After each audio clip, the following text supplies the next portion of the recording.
Четверг, 25 января 2024 года. На канале «Аспекты Башкортостан» стартует очередной выпуск «Аспектов Республики». И сегодня я, Руслан Валиев, вместе с вами в ближайшее время готов обсудить информационную повестку дня. Обычно мы это делаем, основываясь на публикациях республиканских СМИ. Будем делать упор сегодня на то, что писали вчера «Аспекты», и писали они в основном на тему всего того, что мы наблюдаем в последние дни в нашем регионе и что откликается далеко за его пределами, в том числе в других частях страны и даже за пределами ее. Опять же, если судить по тому, как реагируют на это независимые журналисты и как реагируют наши зрители, тема действительно важная и интересная. Поэтому я вновь рад приветствовать наших новых подписчиков на YouTube-канале, где ведется трансляция этой программы. Кто-то наверняка увидит нас сегодня впервые, кто-то увидит, даже не будучи подписанным. Кстати, статистика говорит, что 95% зрителей всех, не только наших эфиров, но и всех роликов, нас смотрят без подписки. Поэтому, пожалуйста, поставьте галочку напротив слова «подписаться», для того, чтобы не пропускать все самое важное. Что покажется неинтересным и неважным, можно не смотреть, но у нас всегда найдется актуальное что-то. Тем более здесь мы стараемся говорить правду, и правду касательно не только Башкортостана, но и в принципе всего того, что нас окружает. Здесь звучат разные мнения, с некоторыми можно не соглашаться, но мы стараемся, опять же, всю палитру мнений попытаться озвучить с помощью наших гостей и спикеров. И здесь открывается поле для дискуссии, и особенно в тех случаях, если зрители не согласны с мнением, звучащим в нашей студии или по онлайн-видеосвязи. Было время до последнего момента у нас и чиновники, даже высокопоставленные бывали, может, дальше будут, посмотрим, и даже к ним адресовать свои вопросы можно. Поэтому и лайки, и комментарии, все это дело на своих местах. Пожалуйста, пишите, отмечайте. Давайте делать, как говорится, насыщеннее, острее наши встречи. Руслану Карачурину также доброе утро. Спасибо за то, что в чате приветствуете. Остальные присоединяйтесь. Чат сегодня, как обычно, пригодится. Там мы устраиваем голосование по важным вопросам. Также прислушиваемся к вашим рекомендациям на тему того, о чем стоит поговорить. Поэтому давайте начинать. Должен сказать, что вчера вечером поздно, после 10 вечера по башкортостанскому времени, вышло интервью в программе «Аспекты мнений», которое я брал у журналиста, известного Максима Курникова, который в 2016 году запустил «Эхо Москвы» в Уфе, уфимскую редакцию известной, но ныне ликвидированной радиостанции. После он работал заместителем главного редактора всего «Эхо Москвы» Алексея Венедиктова, признанного иностранным агентом. Далее Максим Курников был вынужден переехать сюда, в Берлин. И здесь ему удалось запустить проект «Эхо», уже не Москвы, конечно, и не в том масштабе, и не с теми функциями, которые были раньше, но все-таки каким-то образом аккумулировать, что ли, вокруг себя журналистское сообщество, которое соотносит себя, не обязательно даже работало раньше в проекте «Эхо». В общем, это интервью мне кажется очень важным, потому что мы затронули те вопросы, которые в последнее время, ну, скажем так, не очень-то затрагивались комментаторами этой темы, в том числе мной.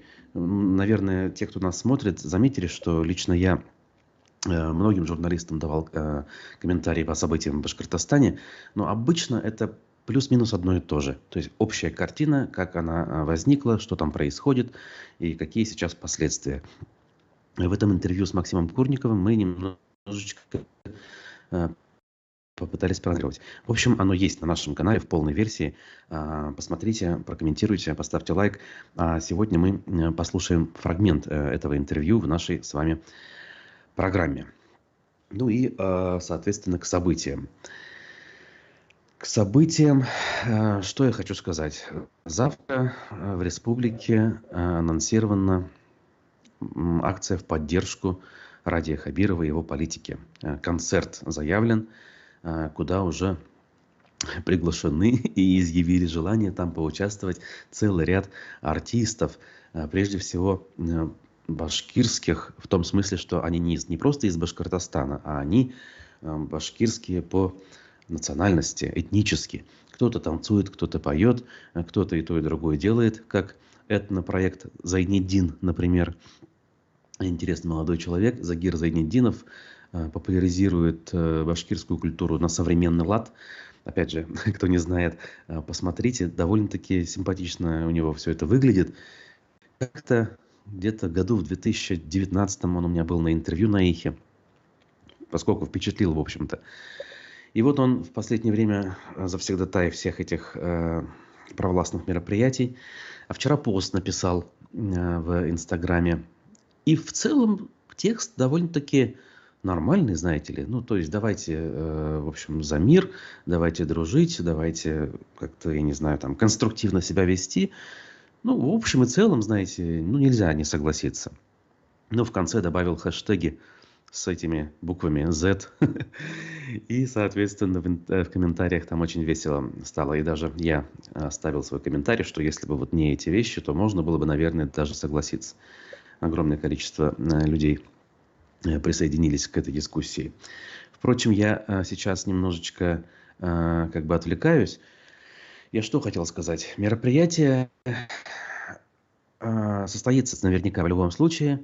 Насколько мне удалось выяснить, за согласованием этого массового мероприятия в мэрию Уфы не обращались, поскольку оно массовое слишком, и согласовывать такие мероприятия, как бы это абсурдно ни звучало, но у нас ведь такие правила. Так вот, согласовывать его должны в правительстве. Но я знаю, есть такая процедура. И в итоге получается, что правительство само себе должно эту акцию согласовать. Будет ли оно делать и заморачиваться этим, вопрос остается открытым. Ну, опять же, важная деталь к портрету.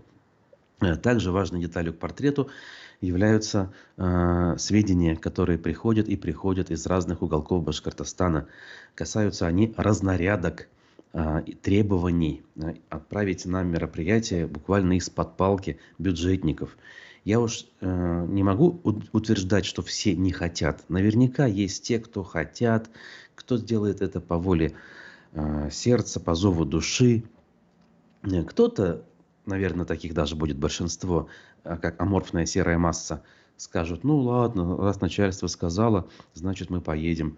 Именно эти люди в основном, когда проходят выборы, говорят, что мы же все равно ничего не решаем, за нас все решили там, ну что я могу поменять, кто мы такие, мы совершенно не имеем никаких сил и средств для того, чтобы с кем-то и за что-то бороться, поэтому сделаем так, как нужно.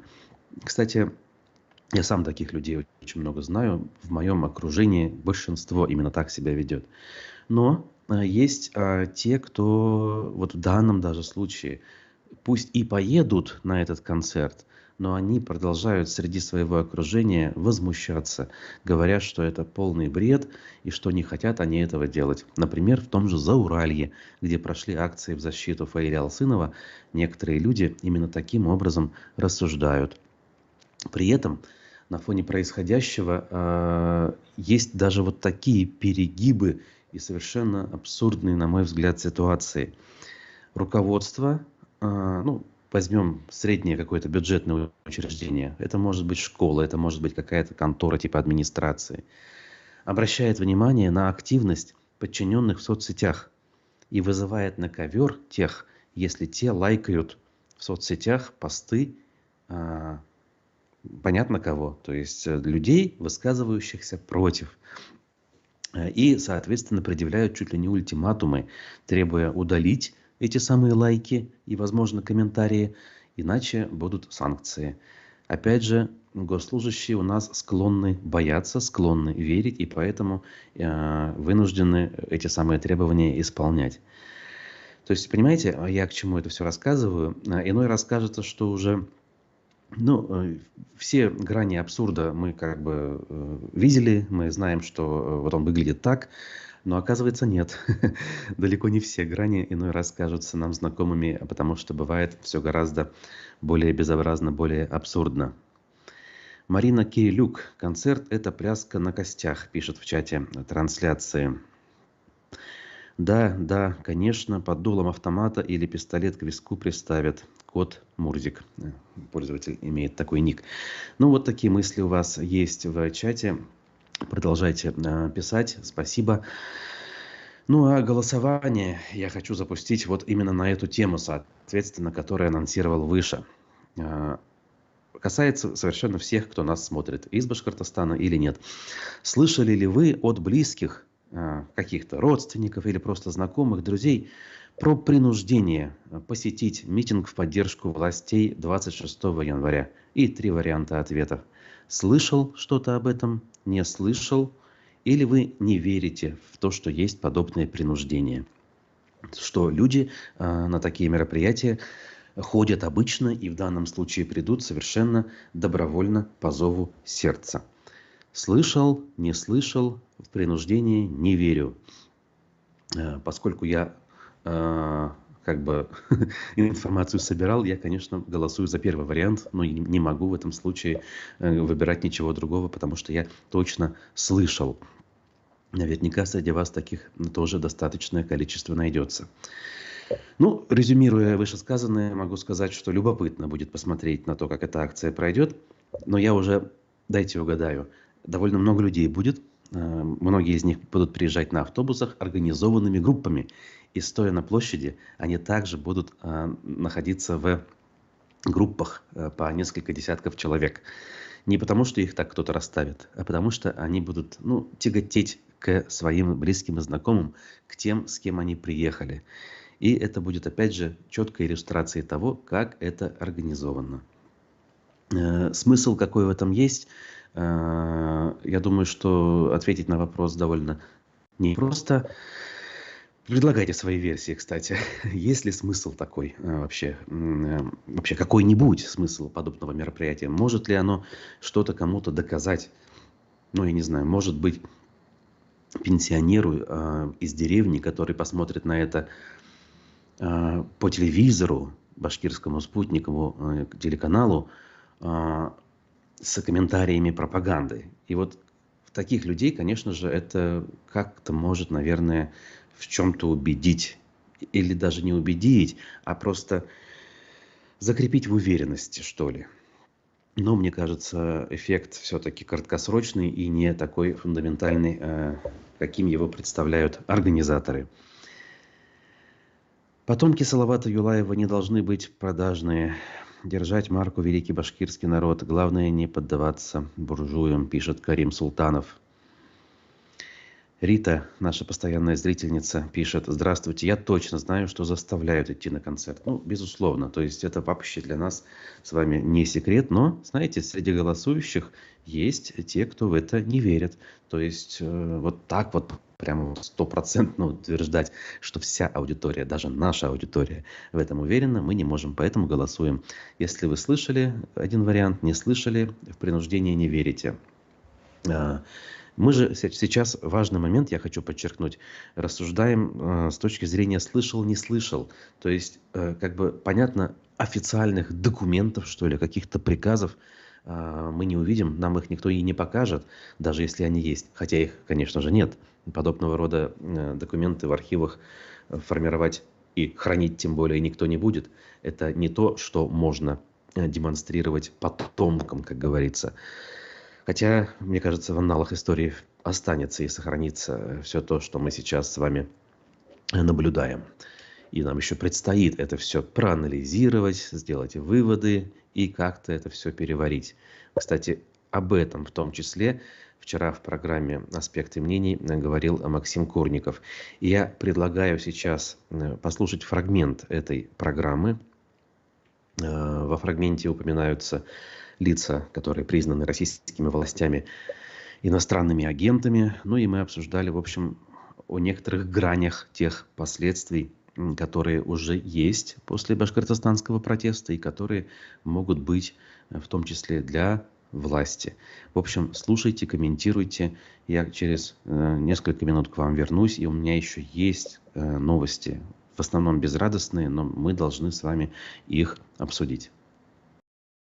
Максим, последние события в Башкортостане ослабили позиции Радия Хабирова? Я признаюсь, с такой точки зрения эти события не оцениваю. Угу. Мне кажется, что глобально какая разница, Хабиров или кто-нибудь другой. Но, наверное, это значит для тех, кто испытывал определенные надежды, когда Ради Хабиров приходил. Я, признаюсь, с самого начала не испытывал особенных надежд, что Хабиров как-то ситуацию в республике будет улучшать. И с точки зрения соблюдения прав человека, и с точки зрения, скажем так, отстаивания интересов региона. Я понимаю, что вот те, кто надежды такие испытывал, наверное, их это задело. Особенно учитывая, что, да, Хамитову много чего ставилось в вину, особенно на контрасте с Муртазой Рахимовым, который выходил. И поэтому, наверное, ожидания определенные были сформированы. У меня этих ожиданий не было. Мне казалось, что, в общем, так оно примерно и будет. Откровенно говоря, я думаю, что... Хотя сейчас я представляю, как много людей в Башкортостане со мной не согласится, особенно людей, симпатизирующих той повестке, которую и башкорты, в общем, многие другие люди, которые, скорее, может быть, вспоминают с теплотой о временах еще Рахимова. Мне кажется, что Хамитов действительно гораздо больше отстаивал интересы Башкортостана и, самое главное, в том числе людей, которые живут в Башкортостане разных национальностей, но и башкир, в частности, гораздо лучше и эффективнее, чем Хабиров.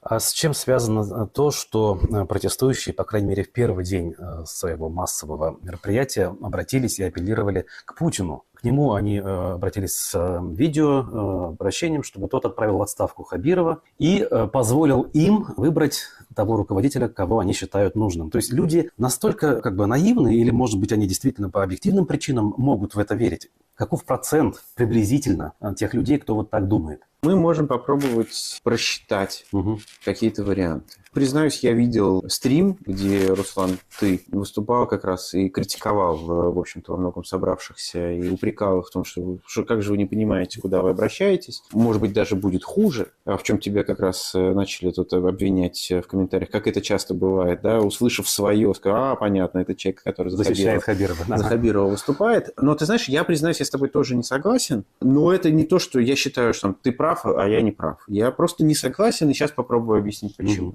Во-первых, действительно, мы понимаем, что у какой-то части людей больших претензий к режиму нет. Они не считают, что права человека – это что-то, что должно стоять во главе угла. Может быть, даже это не что-то, чему надо ставить стелу в центре Уфы. Это скорее просто какие-то разговоры и пустая болтовня. Более того, есть большая часть людей, которые к режиму не испытывают той неприязни, которую там многие испытывают. И поэтому для них обращаться к руководителю этого режима, в общем, кажется логичным и правильным. Но я уверен, что тот же Фаиль Алсынов, так же, как, например, и Руслан Габасов, который приехал из страны, в этом смысле иллюзий не испытывали. Никогда. И я думаю, что многие, кто даже поучаствовал в этом обращении, тоже примерно понимают цену этому обращению. Но я думаю, что они, опять же, хорошо понимают правила игры сейчас внутри этой системы. И они понимают, что внутри этих правил действительно есть еще какие-то маятники, которые можно попробовать толкнуть, а там, глядишь, может быть, движение получится такое, которое сразу с первого раза не видно. Я думаю, что это тот инструмент, который доступен. А что они еще могут сделать? Как они могут показать, что они не собираются ничего громить, ничего крушить, что они не собираются никого бить, никого атаковать, что они не против вообще закона? Понятно как. Обратиться к тому, кто в этой системе типа гарант Конституции. И в этом смысле абсолютно логичный ход. И я бы здесь не вешал бы никаких собак на тех, кто обращается к Путину. Это понятный механизм протеста. К кому же мобилизованных обращаются? Тоже к нему, да? Тем и ценно обращение к Путину, тем оно и страшно для условного Хабирова и, в общем, для самого Путина, что люди обращаются к Путину, а их за это дубинками бьют или газом разгоняют и так далее. И в некотором смысле Это даже страшнее, если бы они говорили «долой Путина», а их дубинками бьют. И это как раз в некотором смысле подтачивает систему гораздо больше. Потому что я напомню вам, например, о событиях, простите, что я опять об истории, да? О событиях, например, как Кровавого воскресенья. Люди шли с портретами царя навстречу царю, а их за это расстреляли.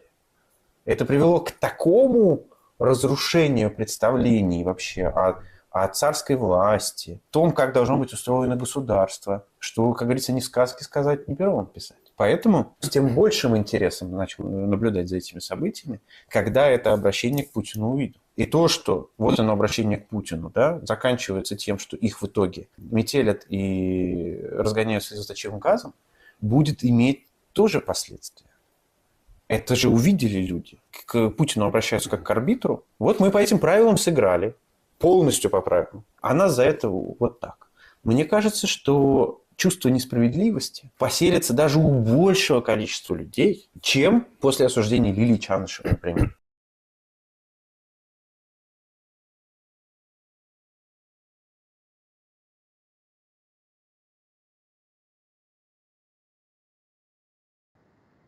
Ну что ж, вот такой фрагмент важный, на мой взгляд, послушали мы с вами. И тут я должен сказать, законы такие, что в том числе и Фаиль Алсынов, признанный Росфинмониторингом террористом и экстремистом, у нас упомянут в этом фрагменте. И, в общем, не только в нем, но и в целом мы говорим, конечно же, о нем довольно много. А остальные, Лилия Чанышева, Габбасов, Руслан, Ростислав Мурзагулов, иностранные агенты, а организация «Башкорт» запрещенная и ликвидированная. Боже мой. А почему бы и не провести концерт в поддержку невиновных, в кавычках, в доску своих Беляева, Кучербаева, Юланова, Прочаковской? За повышение им зарплаты, за их новые высокие должности в ближайшем будущем, пишет Евгений Черниковский, наш постоянный зритель. Спасибо за любопытное мнение. Я скажу вам, знаете, у нас будет эксклюзив сегодня. Вот коллеги сообщают, что взяли интервью у жены задержанного по делу о массовых беспорядках Даниса Ахметова. И это интервью, его кусочек мы послушаем с вами вот сегодня, ближе к финалу нашей программы. Но к тому времени как раз мы успеем новости на эту тему почитать, потому что новостей предостаточно. Итак, по порядочку, как говорится, пойду. По данным на вчерашнее утро, в Башкирии всего было в суды направлено более 110 протоколов о неповиновении полиции после событий в Баймаке. Об этом сообщали тогда пруфы. В том числе в Баймакский районный суд поступило 37 протоколов, в Кировский райсуд Уфы 27, в другие суды республики 47. Несколько человек отбывали уже наказание. Кто-то, кстати говоря, уже даже успел выйти. Вот я прямо сейчас вижу в соцсетях, Рустам Абдразаков вышел после 5 суток ареста. Кстати, про него пропаганда писала в самом начале, что он лидер какой-то там запрещенной террористической организации Нурджуллар. Кто-нибудь слышал когда-нибудь о такой? Тем более о том, что она на территории республики пытается функционировать. Разумеется, я думаю, вряд ли. Но если слышали, пишите. Я тут настаивать не могу. И несмотря на всю вот эту вот атаку, пока что, слава богу, Абдразаков на свободе. Надеюсь, что это же коснется и всех остальных. Но и вопиющие случаи есть. Хотя, опять же, что же я говорю, они все на самом деле вопиющие. В Салавате прошел обыск в квартире Лейсаны Равиловой и ее матери Альфинур Рахматуллиной. Матери предъявили обвинение в участии в массовых беспорядках. Обыск был направлен на поиск оружия, записей и других материалов. Представляете? Женщине 60 лет, она бывший педагог, башкирка, в общем, человек, который свою идентичность подчеркивает. Судя по фотографиям, она была в 2020 году на защите Куштау, то есть человек неравнодушный. После этого ее увезли в неизвестном направлении. И есть все основания предполагать, что раз все так жестко происходит, то речь может идти об уголовном преследовании. Еще раз, 60 лет, пенсионерка. И далее, как говорится, сами можете продолжить смысловой ряд. интересное тут пишет сообщение человек с ником МНРББЛ. Да, я была за Путина и за ту башню Кремля, которая за Путина, а сейчас и не знаю, как быть, за державу обидно. Очень вас понимаю. Вообще, мне кажется, вот этот вот мысленный процесс, который происходит, когда мы видим совершенно вопиющие и неожиданные для себя вещи, он непростой. Знаете, это как признать, что как ребенку, например, во дворе признать, что его папа плохой. Вот знаете, ребята, когда играют в детстве, они любят, как говорится, спорить, кто круче. А мой брат твоего побьет, а мой нет, мой твоего побьет. Ну, условно, да, или там папа. И вот вы представьте себе, что такой ребенок по какой-то причине должен выйти и признать, нет, там мой брат плохой или папа, он никого не побьет, потому что вот такой-такой. Конечно, с возрастом даже дети начинают это признавать. Не все, но некоторые. Но это очень сложно психологически. И этот момент, ну знаете, я тоже в свое время его прожил. Скажем, до 2007 года, ближе к концу второго срока, я в общем и целом как бы поддерживал. В общем-то, я, конечно, не голосовал ни в 2000-м, ни в 2004-м. Ну, там были объективные причины. В 2000-м мне еще не исполнилось 18, а в 2004-м я был занят на работе. Вот. Но ведь этот процесс осознания и понимания, он же шел не в один момент. Это был мыслительный процесс, долгий процесс изучения информации. Вот. До того претензий не было почти. Какие-то нюансы были. Например, в 2003-м я, мягко говоря, не понял процесс над ныне опальным олигархом, бывшим олигархом Михаилом Ходорковским. Впрочем, это, конечно, тема отдельного разговора, но я действительно вас понимаю. Вот как раз-таки не нужно этого бояться и не нужно торопить события, что ли. В этом смысле процесс осознания, он долгий и мучительный во многом. И на него способен, на самом деле, не каждый человек, а лишь человек с определенным, хотя бы на минимальном уровне, достаточным уровнем интеллекта, что ли. Никого не хочу обидеть, но действительно это непросто. Значит, дальше. Вот Альфинур Рахматуллину мы упомянули. В пруфах историк Альфия Султанова дала интервью. Альфия Султанова не кто-нибудь, а кандидат исторических наук, археолог, дочь Нияза Мажитова. Она обратилась к руководству региона. Радиф Фаритович, эту кашу заварили вы. Исключительно ваша вина в том, что события переросли в подобные волнения, и вам предстоит решить эту проблему. Ну, что ж, вон, решают. Митинг-концерт на днях, завтра. Это ваша обязанность, но не такими методами. Если вы считаете, что Алсынов, отец 4 детей, один из которых грудной еще, пошел на самоубийство, в кавычках, выступая на экоактивистских мероприятиях, то вы глубоко ошибаетесь. Он выполнял ту задачу, которую считает возможной. И ваше стремление убрать его как народного лидера, при этом я его сама лично не знаю, переросло любые пути политической деятельности. Решайте проблему, если не хотите остаться в памяти людской палачом башкирского народа. Ну, вот когда авторитетные люди начинают такие вещи говорить, понятно, не массово. Масса-то все-таки она зачастую запуганна и инертно, и бесхребетно. Но вот отдельные люди начинают говорить, мне кажется, это дорогого стоит, поэтому я особое внимание обращаю на вот конкретно такое обращение и подобные ему обращения.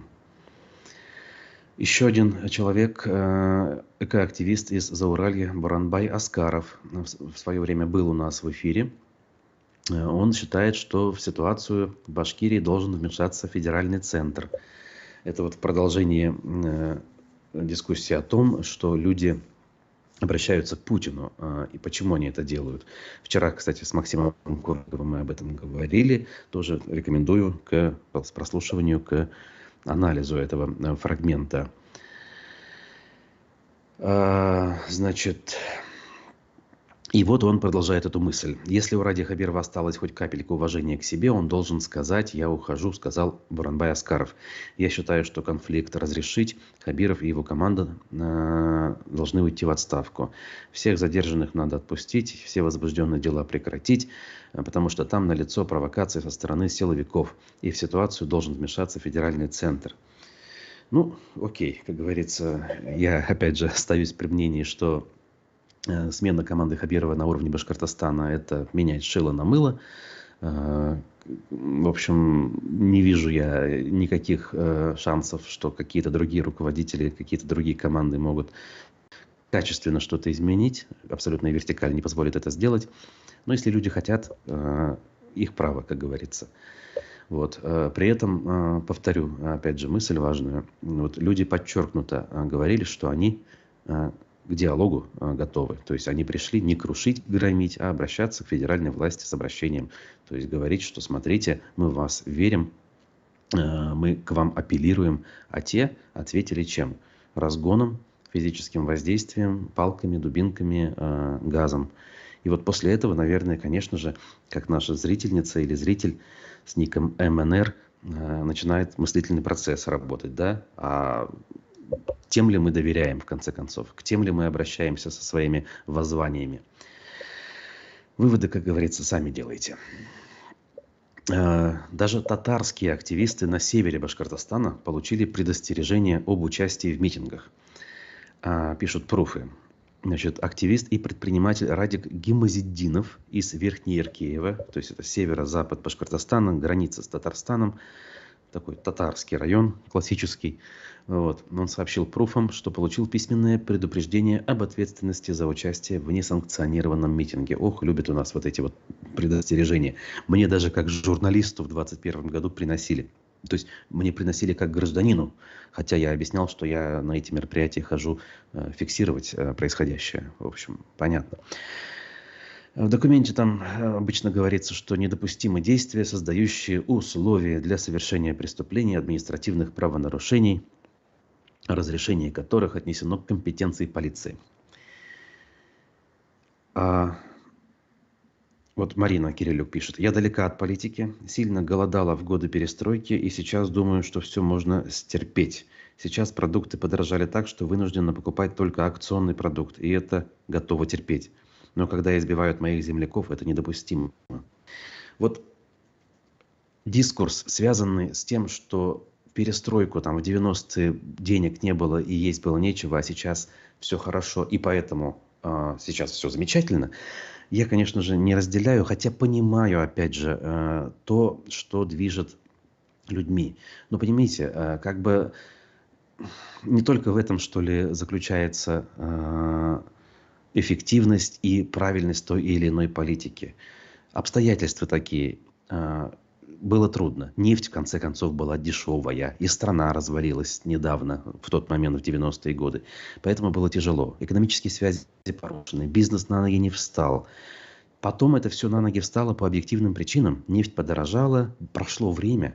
И в заслугу нынешнему режиму это ставить не надо. Если бы он работал более эффективно, сейчас не пришлось бы вам покупать, условно говоря, только аукционные продукты. Триллионы денег ушли в никуда за последние годы.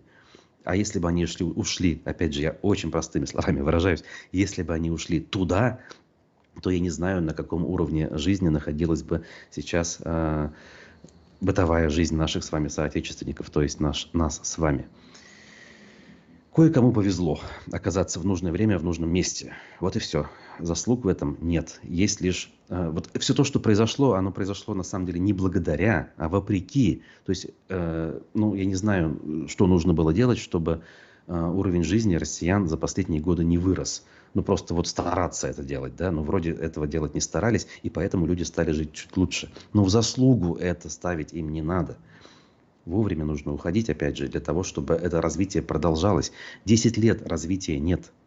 И наоборот, ситуация стала хуже, как вы говорите, да, приходится покупать акционные товары, потому что цены растут. В общем, опять же, нужно смотреть не однобоко на этот момент, что делают, к сожалению, очень многие, в том числе мои родные и близкие. Вот, было тяжело, а сейчас хорошо. Я прекрасно помню, что было тяжело.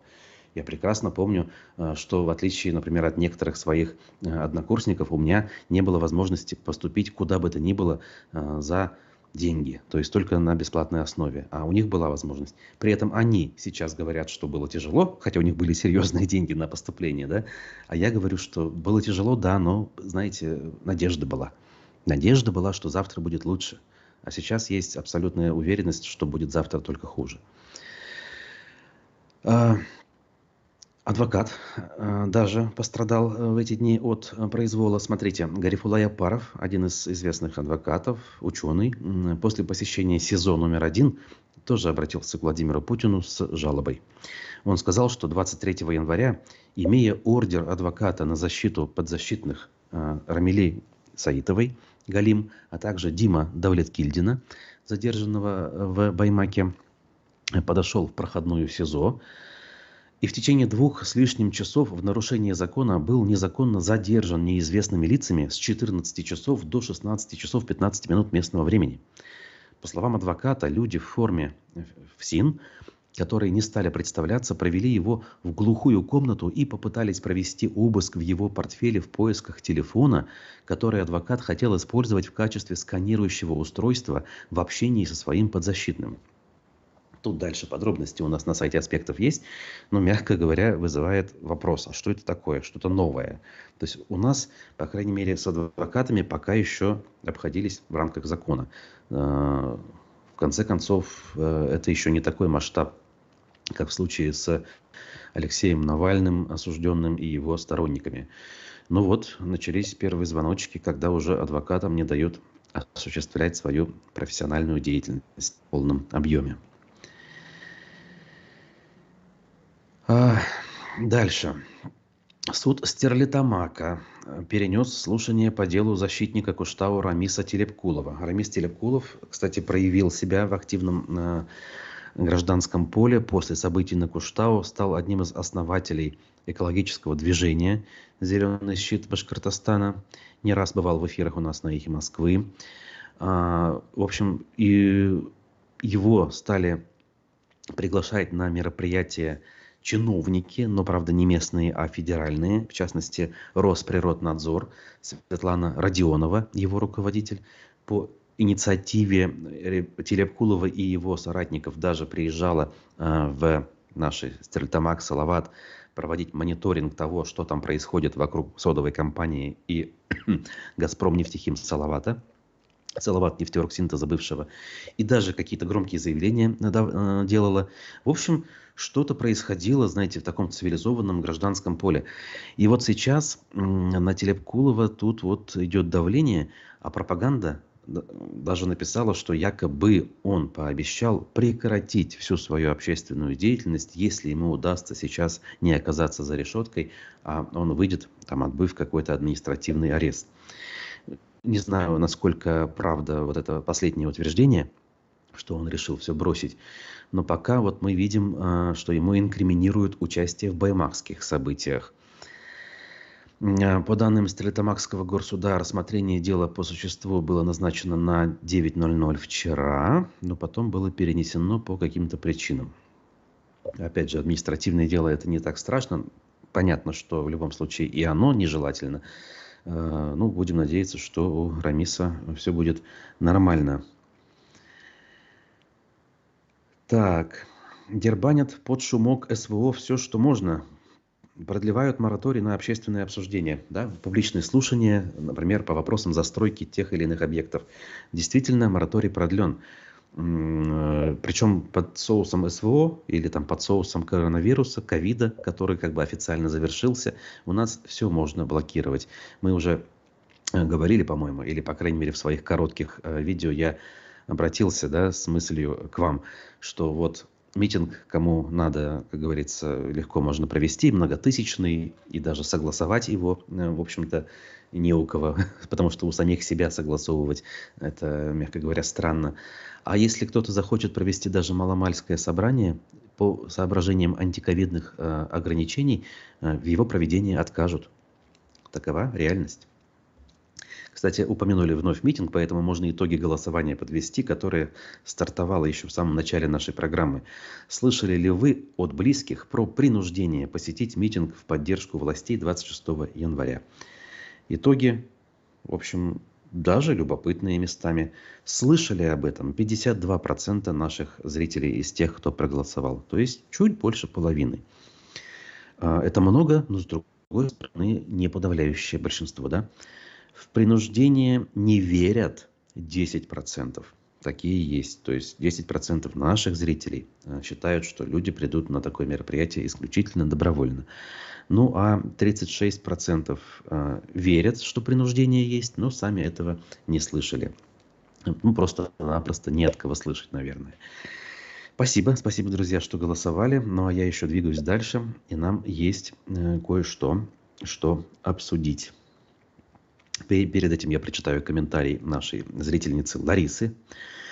Зло побеждает человечность в людях. Я хочу остаться человеком, и всем людям желаю этого. Грань между добром и злом проходит в сердце каждого.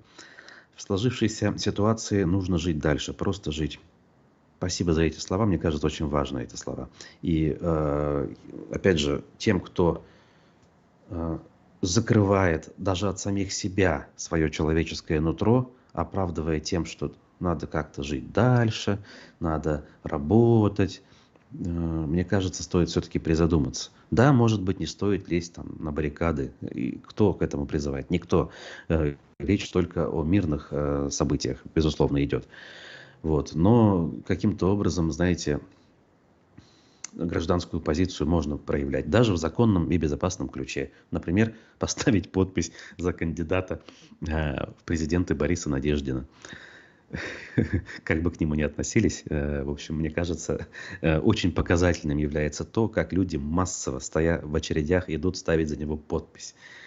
Люди готовы поставить подпись уже за, ну, я не знаю, робота-андроида. Любого, да, кто мог бы заменить тех людей, кто много-много лет маячит с экранов телевизоров. Дальше, друзья, дальше. Вижу, что тут и сообщения есть. Ну вот, как бы надо кое-что еще обсудить.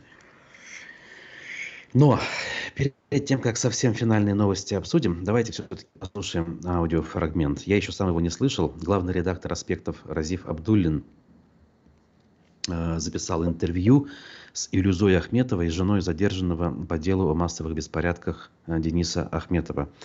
Коллеги утверждают, что важная история, довольно-таки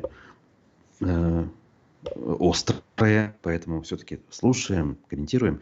А я вернусь и еще кое-что, скажем так, для окончания эфира с вами обсужу. Так, Илюза, расскажите, пожалуйста, когда и как, при каких обстоятельствах забрали вашего мужа? Так, получается, позавчера, 23 января, в 8:30 к нам врываются домой люди. 4 из них заходят домой и в течение получаса забирают. В это же время происходит у нас дома обыск, и вот как бы его вот так забирают. А эти люди представились, объяснили, что почему пришли, или как-то по-другому происходило? Нет, они даже не постучались. Они зашли и сразу: Ахметов Данис здесь живет? Я сразу встала, я говорю, да. И что, говорю, что надо? Как бы один из них перед глазами показал корочку, как сказать, Росгвардии, и все. Вот, и все. И они начали как бы смотреть дом уже. Я говорю, на каком, говорю, основании смотрите дом? Я говорю, должен быть приказ, либо что-то. Они, да, у меня перед глазами помахали тоже одной бумажкой, что я тоже не успела, можно сказать, прочитать, что там написано, и все. А вот именно приказы, чтобы как-то, не знаю, бумаги, извещения, чтобы забрать Дениса, не было. Это правда, что вам сломали ворота и двери? Да. А как это произошло? Сейчас вы уже, я так понимаю, восстановили, да, все? Ворота большие. Когда мы выходили, я у них как бы сразу, прям у меня там как бы истерика была, попросила сразу починить. Там двое вот этих вот мужчин в масках, они сразу все как бы починили, сделали как есть. Они потому что не маленькие ворота сломали, ну, то есть где машина заходит, откуда вот эти вот большие, они оттуда зашли. Что вы сейчас знаете о судьбе вашего мужа? Есть ли у вас адвокат? Насчет адвоката, да, у нас есть адвокат по назначению, а также наш семейный, один знакомый будет заниматься. И насчет статьи сразу, вот вечером, когда я уже начала давать огласку, он мне позвонил, потому что днем я его найти не могла, и я как бы во все группы везде кричала, я его не могу найти, звонила по отделам, и он мне позвонил, говорит, все, у меня вот 91-я статья дают 10 суток. Я такая успокаиваюсь, он говорит, Баймаки, я думаю, все, на этом все, 10 суток отсидит и выйдет. Потом утром мне звонит Следственный комитет города Уфы и говорят, вот вашего мужа привезли в Уфу для, ну, чтобы вот это, в СИЗО. Сегодня будет у него суд. Прям сегодня? Нет, это вчера. уже вчера было. Это вчера, да. Хорошо. Вот вчера у него суд был по мере пресечения. И до 17 марта сказали, будешь тут, в Уфе, по Достоевского 39. И все, сейчас вот будут дальше судить его как бы 312 статью, часть 2. 212, наверное, потому что там это по делу о массовых беспорядках. 212 да. статья.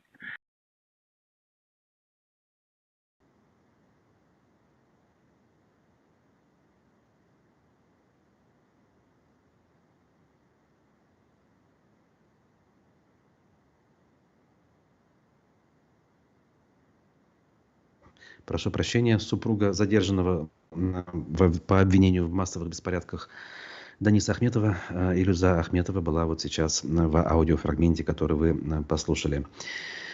Такая ситуация, в общем, для того, чтобы убедиться в том, что она действительно непростая, вот как раз-таки мы такие фрагменты с вами и слушаем. Вижу, чат активен. Тут, кстати, вопросы, в том числе и ко мне. Артем спрашивает, вы уехали из России, почему? Опасаетесь за свою безопасность?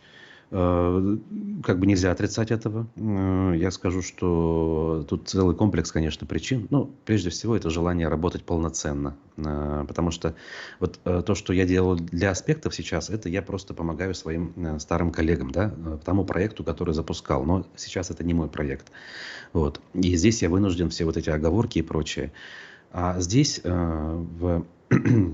находясь в Берлине, соответственно, я могу начинать, скажем, деятельность, в том числе другую, в тех изданиях, которые никак не ограничены там, цензурой и прочим, и прочим. Это, наверное, одна из главных причин. Но еще их целый ряд можно, на самом деле, приводить.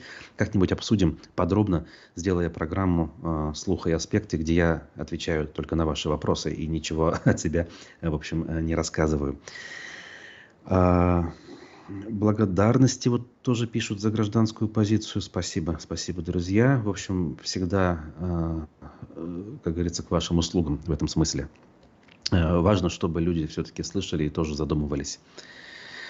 Вот в качестве штриха, наверное, тема касается вроде бы совершенно отдельной истории, не к тому, о чем мы сейчас разговариваем последние дни, но в Мишкинском районе почти год не платили зарплату работникам колхоза. И об этом сообщили в Следственном комитете ни много ни мало.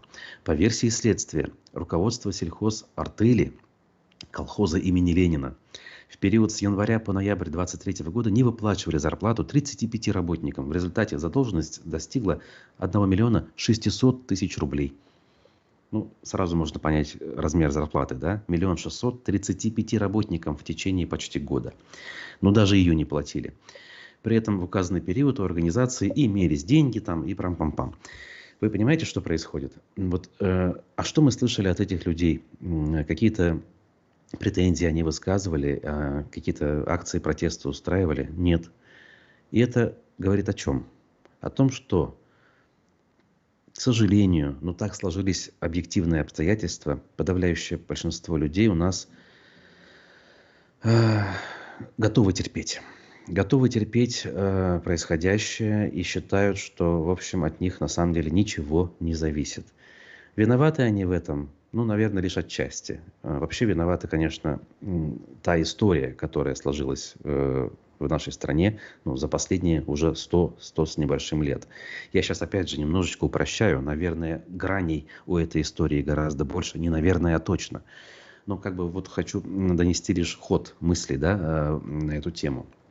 И людям, когда много лет вдалбливают, что они бесправные существа, и преподают урок выученной беспомощности, есть такая формулировка в последнее время, они, в общем, и не могут иначе. Большей частью своей они поддаются, люди, они, мы, как хотите, тому воздействию, которое идет извне. Последние 25 лет, особенно последние 10 лет, пропаганда, конечно, она стала намного более мощной, во-первых. Во-вторых, намного более искусной, профессиональной, я вам скажу. Вот знаете, было время, еще относительно недавно, я мог специально в профессиональных целях задаться задачей посмотреть в течение дня несколько пропагандистских ток-шоу. И даже у меня начинался мыслительный процесс. А смотри-ка, Руслан, говорю я себе, вот этот товарищ интересную мысль озвучил, а не копнуть ли глубже в этом направлении. В общем, это эффективная и страшная машина оболванивания, и поэтому людей я отчасти понимаю, вот тех самых колхозников, да, которые в принципе как бы и не готовы были, и ничего не делали в плане защиты собственных прав. Но мы-то с вами здесь, раз уж собрались, как говорится, да, то, наверное, это для чего-то нужно. Соответственно, говорите с близкими, да, пытайтесь объяснить ситуацию. На самом деле не все еще потеряно. И есть способы даже сейчас в нынешних условиях отстаивать свои какие-то небольшие права, но и в конечном итоге ситуация все равно куда-то вырулит. Она не может не вырулить, понимаете? Вот. Хабиров планирует провести концерт в свою поддержку и собрать людей. Да, мы об этом сегодня очень много говорили. Лиза, Алиса, пожалуйста, первая часть эфира, даже голосовали. Много на эту тему сказано. И вы можете, как говорится, убедиться в этом. И, кстати, вот в подтверждение той мысли, которую только что я озвучивал по поводу той же самой пропаганды, Пруфы выпустили материал, который называется «Тролль на выдумку хитра. Как Хабиров создал фабрику ботов, поработив ЦУР, Центр управления регионом». Ну, к заголовку у меня, конечно, вопросы есть, но тут важный момент какой. Журналист башкирских государственных СМИ на условиях анонимности рассказал изданию Пруфы, как и на какие деньги может работать интернет-пропаганда главы региона. Публикуются откровения с первого лица. События последних лет показывают, что силовики далеко не благоволят Хабирову и обложили его со всех сторон, заметая под каток правоохранительные машины и министров и советников. Что уж говорить про прислужников более мелкого калибра. Это мысль издания Пруфы. Так вот, фабрика троллей, которая, оказывается, есть и на уровне Башкортостана, по версии источника издания, используется для решения нескольких задач: дискредитировать врагов Хабирова, наводнить комментариями посты, представляющие угрозу или неприятные для главы, чтобы размыть суть проблемы, а также для создания иллюзии всеобщей поддержки команды массами людей. Вероятная схема довольно проста. Хабиров на внутренних совещаниях с подчиненными обозначает задачи информационных кампаний. Далее кураторы и ответственные высокопоставленные работники администрации и правительства формируют тезисы и методички, которые спускаются исполнителям непосредственно для размещения и троллинга. На каждом этапе происходят свои искажения повестки, поэтому результатом иногда удивляется и сам Хабиров. Но в целом механизм может работать четко, но накладно для бюджета. Тут подробности есть. Опять-таки рекомендую к прочтению. Тема будет обозначена у нас в описании к трансляции. Я сейчас останавливаться не буду. Это важно, может быть, но не так интересно. Тем более, мы уже так долго с вами сидим. Прочаковская создала и курировала фабрику троллеботов. Это ее главная заслуга, пишет Евгений. Лиза, Алиса пишет: было бы здорово, если бы собравшиеся люди вместо поддержки закричали «позор». Но это, конечно, мечты, имеет в виду наша зрительница митинг. Знаете, вот такие вещи происходят в истории. И в самый неожиданный момент, когда, казалось бы, ничто не предвещало беды. Вспомните судьбу румынского лидера многолетнего Николая Чаушеску. Я не знаю, в 2010 году, по-моему, давно довольно-таки, президент пришел на какой-то поединок, вчера об этом вспоминали коллеги, когда еще, опять же, ничто не предвещало беды, и был освистан. Всякое бывает. Вот. Что касается Прочаковской, меня, конечно, удивляет, кстати говоря, если интересно. Ну, мне казалось, она там, да, вот занималась всем тем, о чем вы говорите. Мы прекрасно знаем ее проект на БСТ, например, где она с микрофоном за шефом бегала. Проект «Дома» называется. Ну, вот это не тот человек, мне кажется, который действительно, ну, скажем так, погряз в коррупции и в злоупотреблениях. Вот те обвинения, которые озвучили в ее адрес, ну, они по сегодняшним меркам совершенно смешные, безусловно. Масштаб совершенно какой-то, знаете, детский. Если о хищениях говорить, то совершенно о других уровнях нужно предполагать. Даже у тех же Кучербаева, я не знаю, и Беляева суммы были поприличнее, хотя тоже мне показались довольно-таки формальными. В общем, она там не для того, чтобы понести, мне кажется, наказание за какие-то реальные преступления, которые ей вменяют. Тут есть какие-то иные цели подводные, которые преследуют конкурентные какие-то силы, возможно.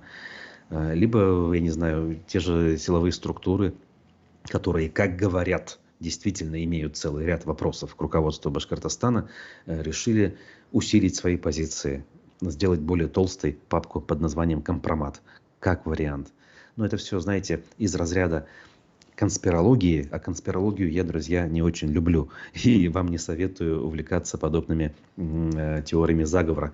Есть люди, к сожалению, которые в поисках ответов на сложные вопросы, не имея реальной информации, видя оголтелую пропаганду и понимая, что кругом врут, ищут ответы на, знаете, вопросы мироздания совершенно не там, где нужно. Альтернативную историю изучают, я не знаю, там, начинают верить в теорию о плоской земле.